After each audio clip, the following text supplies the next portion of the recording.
Alimov Jamshid Mahmudjonovich 1982-yilda Toshkent shahri Shayxontohur tumanida tug'ilgan. O'zbekiston Respublikasi Jinoyat kodeksining 276-moddasi 1-qismi bilan aybli deb topilib, 5 yil 1 oy muddatga ozodlikdan mahrum etilgan. Mana shuncha vaqt ichida ko'p narsa yo'qotdim. O'zim bilmagan holda giyohvandlikka aralashib, kelib mashinada jazoimizni o'tayapmiz. 17 oy, 18 oy bo'ldi. Shuncha vaqt ichida nimalarni tushunib yetdingiz?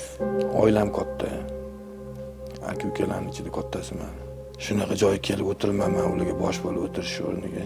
Kelishadi, xabar olishadi. Kelishadi. Ularni ham qiynab qo'ydi. Shuncha yo'lni bosib kelishadi bizani ko'rgani. Qancha vaqt qoldi chiqishingizga?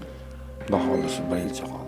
Yengillik bersa, Xudo xolisa, giyohvandlikka aralashmaslikka Xudo xolisa va'da berib. Esingizdan chiqarmoqchi bo'lgan narsalarni esingizdan chiqarmas ekansiz deyman. O'ylaganda o'zingizni ayblarkansiz ko'proq. Ko'p ayblayman.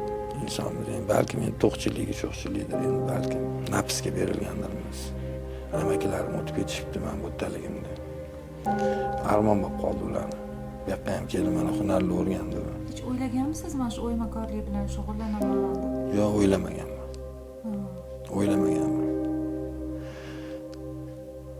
O'ylamagan ekanman rostagazim. Menim keldi, o'rgandi. Men o'zim qamalganman deb o'ylamayman. Meni qamalgan oilam bo'lib qoldi. Meni yaqinlarim qamalishdi deb o'ylayman. Bizga mana bitta davlatimiz sharoit qilib bergan uchun xaloqatimizni berishadi. Mana ish bilan ta'minlashyapti. Ketimizdan o'ylab bizani uyimizda duo qilib o'tirganlar, oilamiz qiynalganda. Hamma joyda nasibimizdan topib ketamiz, o'tdi. Oila-ku eng muqaddas narsa.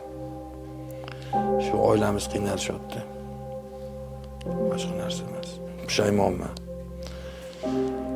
Xalqimizdan, prezidentimizdan kechirimimizdan so'rayman. Yoshlarga